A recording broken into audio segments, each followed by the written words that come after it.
Ambati Silks, Kanchipuram Saree Store, now in Vijayawada. Exclusive Pattu Sarees, Salwas and Lehengas.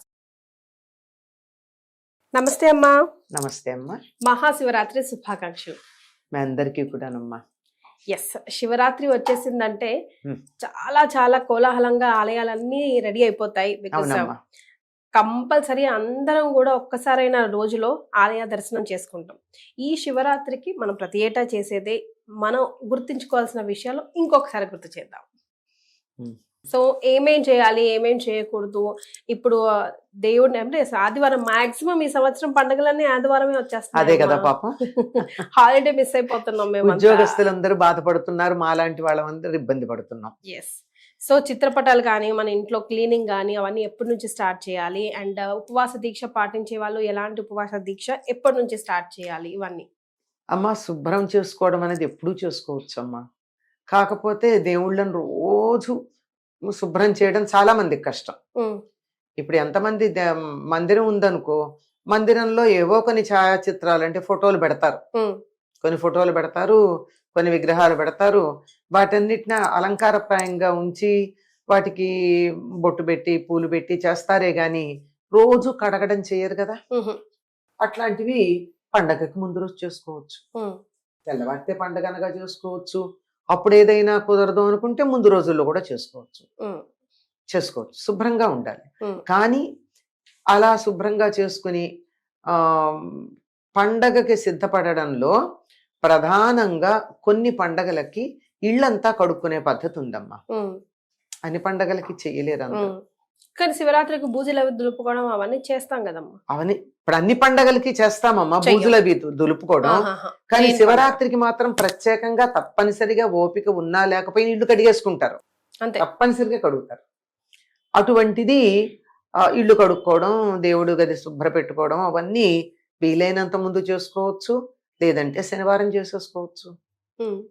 ఎందుకంటే ఒక పండగ అంటే మామూలు పండగ మాట నుంచి ఒక పర్వం వస్తోంది అంటే తప్పనిసరిగా మనం ఒక రోజు ముందు నుంచి దానికి సిద్ధపడతాం. రేపేం జరుగుతుందో దానికి కావాల్సినవన్నీ వాళ్ళు చేసుకుంటాం కదా, చేసుకుంటాం. అంచేత భౌతికంగా చేయడం అనేటటువంటి విషయాలే కాకుండా తప్పనిసరిగా మానసికంగా కూడా మనం సిద్ధపడాలి.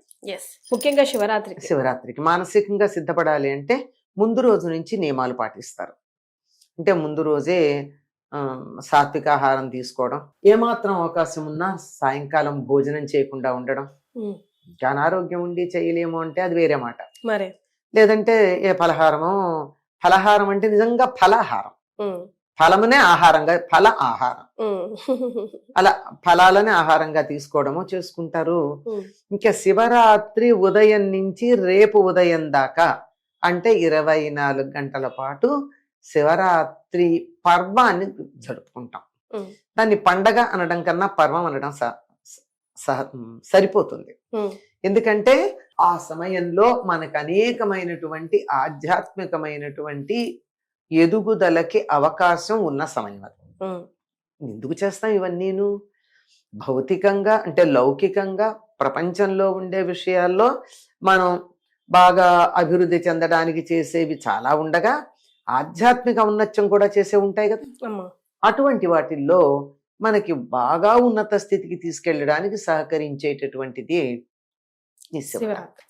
మన పండగలు కూడా అమ్మా. ముఖ్యంగా ఇప్పుడు శివరాత్రి అంటే ఇంకా చలికాలం అయిపోయింది, ఎండాకాలం వచ్చేస్తుంది, శివ శివ అనుకుందాము సరి శివ శివ అంటుంది అని అంటాం. అది మామూలుగా అంటే ప్రాంతాన్ని బట్టి కొంచెం అటు ఇటుగా తేడాలు. ఒక 4 రోజులు బాడీని మాత్రం రాబోయే ఎండాకాలానికి ప్రిపేర్ చేసుకుంటున్నట్టే కదా. చేసుకుంటాం. ఇక్కడి నుంచి చన్నీళ్ల స్నానాలు. అంటే మాఘమాసం అయిపోయింది కదా, అసలు మాఘమాసంలోనే మాఘ స్నానాలను తెల్లవారుదామున స్నానాలు చేస్తారు. ఆ విధంగా అంటే కార్తీకం అయిపోయాక మార్గశిరంలో తెల్లవారుదామున చన్నీళ్ల స్నానాలు చేయాలన్న నియమం అందరికీ లేదు. ఎవరైతే ధనుర్మాస వ్రతం చేస్తారో వాళ్ళకి, వాళ్ళు కూడా నదిలోనే ఎక్కడో అక్కడ స్నానం చేయడం, సూర్యోదయానికన్నా చాలా ముందుగా చేసి వెళ్ళడం అది ఉంది. ఇక్కడ మాఘ స్నానాలకు ప్రత్యేకంగా ప్రాధాన్యం ఉంది. ఇంకా మాఘమాసంలో చివరిది అయిపోయింది కదా. ఇంకా తర్వాత నుంచి వచ్చేది శివరాత్రి 3వ రోజు నుంచి వచ్చేది ఫాల్గుణ మాసం. అంచేత ఇది తప్పనిసరిగా మార్పు, ఋతువులో వచ్చేటటువంటి మార్పుకు సంబంధించినటువంటి విషయం ఇది. ఇది శారీరకంగా, లౌకికంగా, ఆరోగ్యపరంగా మనని మనం సిద్ధం చేసుకోవడంతో పాటు ఆధ్యాత్మికంగా కూడా సిద్ధపడతాం కదా. ఆ సిద్ధపడడానికి సంకేతంగా ముందు రోజునే కొన్ని నియమాలు పాటిస్తాం. ఉదయం నుంచి రేపు ఉదయం 24 గంటల వరకు శివనామ స్మరణతో ఉంటాం. దీంట్లో ప్రధానంగా చెప్పేటటువంటి నియమాలు ఏమిటంటే, శివుడికి అభిషేకం చేస్తాం, తర్వాత ఉపవాసం ఉంటాం, రాత్రి జాగరణ చేస్తాం. ఇవి కదా. ఈ అభిషేకం అయిన తర్వాత ఆయనకి చేసేటటువంటి అర్చనే ఉంది, బిల్వార్చన. పెద్దగా ఆయనకి మీరు రకరకాల పూలు తెచ్చి చెయ్యండి, రకరకాలైనటువంటి వస్తువులతో చెయ్యండి అని చెప్పంగాని అభిషేకంలో కూడా ఒక్కొక్క ద్రవ్యంతో అభిషేకం చేస్తే ఒక్కొక్క ఫలితం ఉంటుందని కూడా మనకి చెప్తూ ఉంటారు.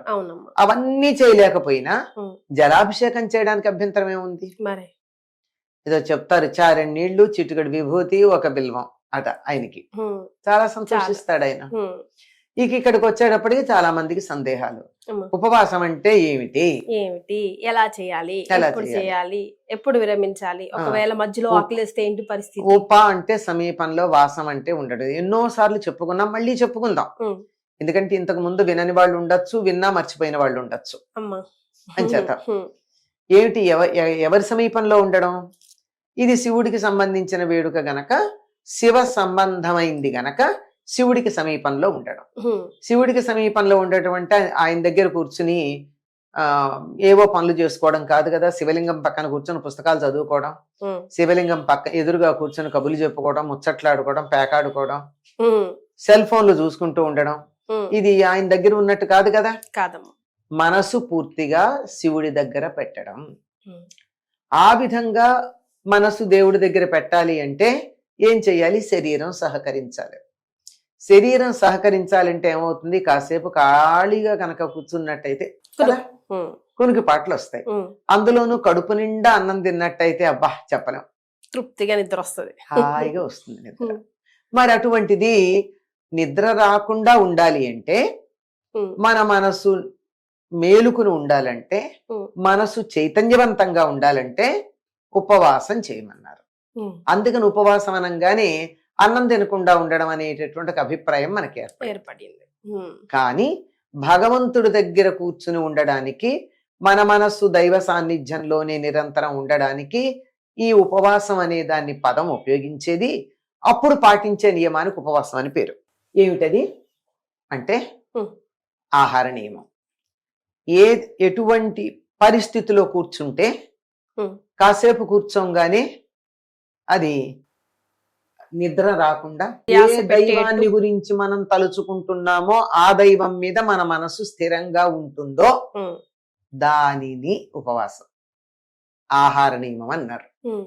అందుకని ఏం చేశారు? ఎందుకన్నా మంచిదని అసలేం తినకుండా ఉండడం మొదలు పెట్టారు చాలా మంది. అది సరైనటువంటి ఉపవాస నియమం అని చెప్పలేం.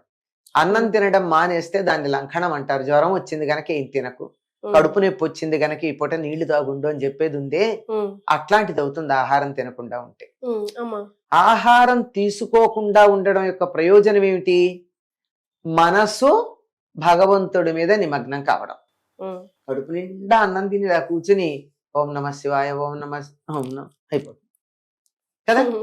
అలా కాకుండా ఉండాలంటే కడుపు నిండా తినకూడదు.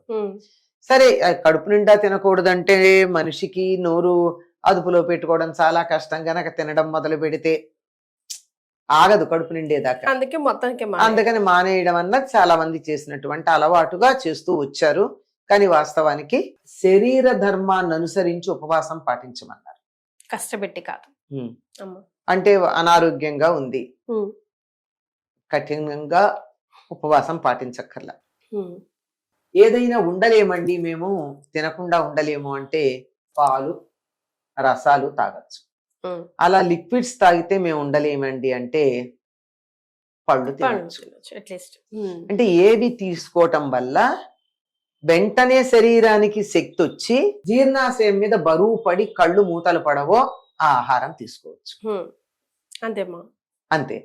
ఇది పెట్టుకుని చాలా మంది ఏం చేస్తారంటే అక్కడ పళ్ళు పెట్టుకుని ప్రతి అరగంటకో పండు తింటూ ఉంటారు. అది కూడా కరెక్ట్ కాదు కదా. కాదు కదా. మనం ఆహారం తీసుకునే సమయానికి ఎప్పుడైతే జీర్ణకోశంలో ఆ రసాలు జీర్ణ రసాలు ఉత్పత్తి అవుతాయో ఆ సమయానికి ఏదో ఒక్కటి కొద్దిగా ఒక అరటిపండు, ఓ జామకాయ, ఇంకేదో ఒకటి కొంచెం. దీనికి కూడా రెస్ట్ ఉండాలి కదా. ఆ? దీనికి కూడా రెస్ట్ ఉండాలి కదా ఉండాలి, machine ఉండాలి. కి. దానికి పూజ చేస్తూ ఉంటే మాకు నీరసం వచ్చేస్తుంది అనుకున్న వాళ్ళం మరి అది కదా. ఎందుకంటే నిజంగా త్రికరణ శుద్ధిగా పూజాధికాలు నిర్వర్తిస్తూ ఉన్నప్పుడు చాలా శక్తి కలుగుతుందమ్మా లోపల. శక్తి ఉత్పన్నమయ్యి మామూలు కన్నా ఆకలి కూడా వేస్తుంది. మీరు గమనించండి, ఏదైనా పూజలు చేస్తే మామూలు కన్నా ఎక్కువ అన్నం తింటాం. అంటే నిజంగా ధ్యానంలో కూర్చుని తన్మయమైపోయి ధ్యానం చేస్తే మెలకు రాగానే ఆకలి అనిపిస్తుంది.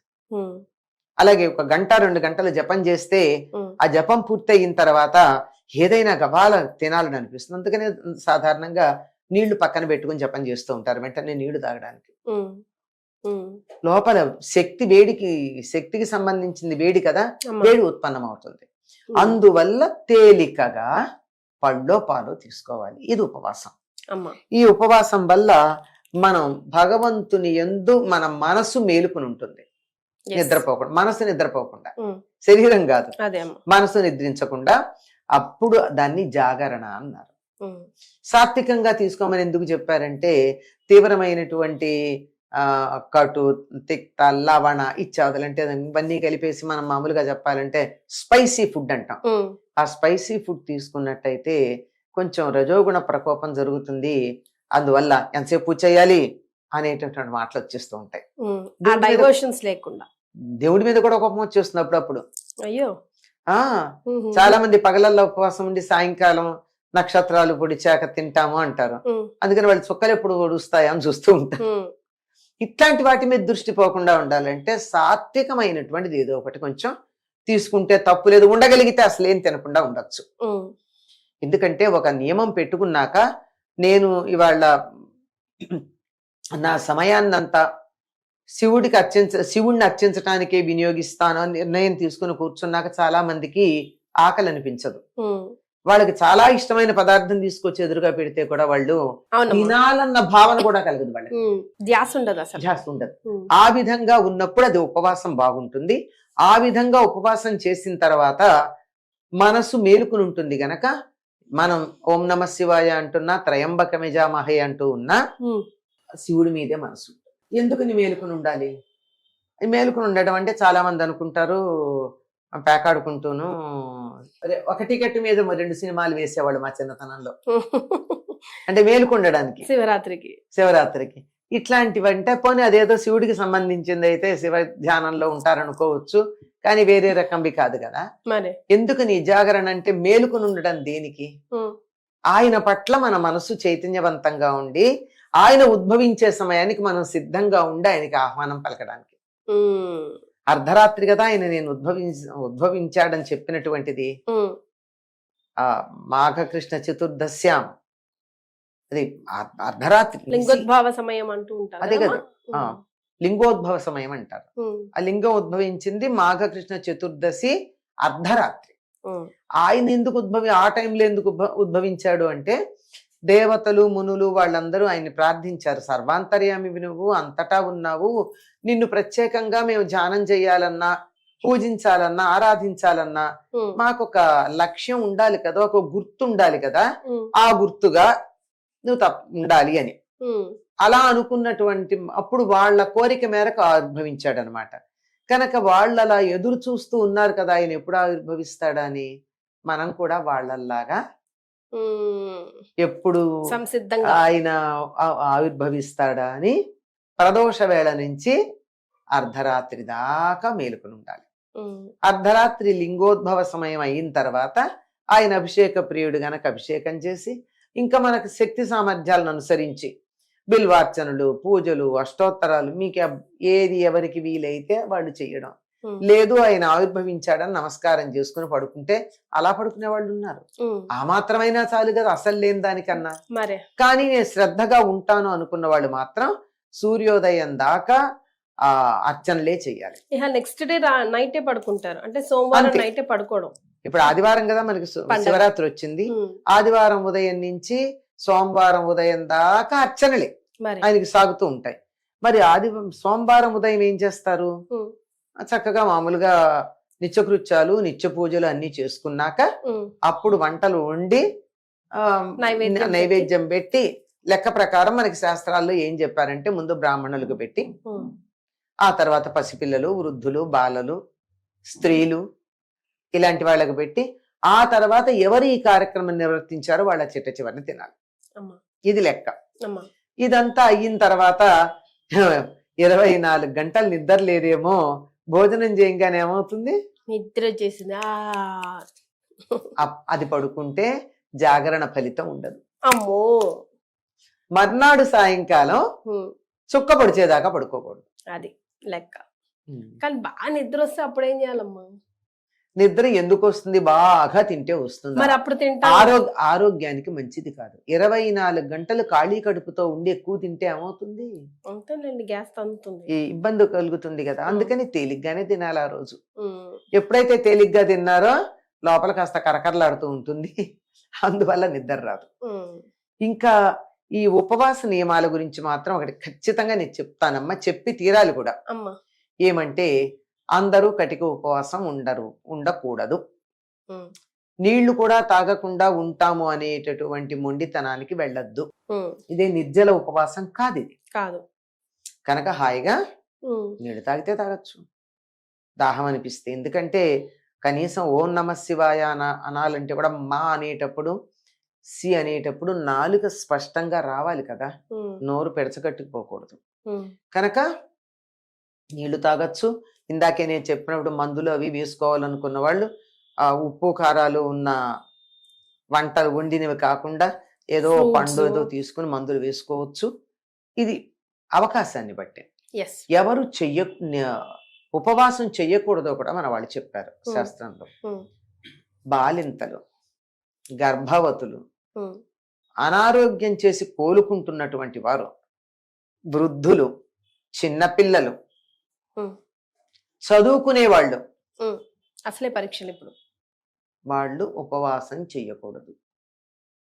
చెయ్యకూడదు అంతే, చెయ్యక్కర్లా కాదు, తేడా ఉంది కదా. చెయ్యి, చేస్తే మంచిది, నీ ఇష్టం. చెయ్యకూడదు 3 రకాలు ఉన్నాయి కదా, మూడు రకాలు ఉన్నాయి కదా. చెయ్యకూడదు. గర్భవతులు చెయ్యరాదు, నో ఎక్సెప్షన్స్. పాలిచ్చే తల్లులు చెయ్యరాదు. లేదండి మాకు ప్రతి సంవత్సరం చేసే అలవాటు ఉంది, ఈ ఏడాది మనసు బాగుండదు అంటే మామూలుగా 1 అరా పండు కాకుండా కడుపు నిండా తినండి పళ్ళు.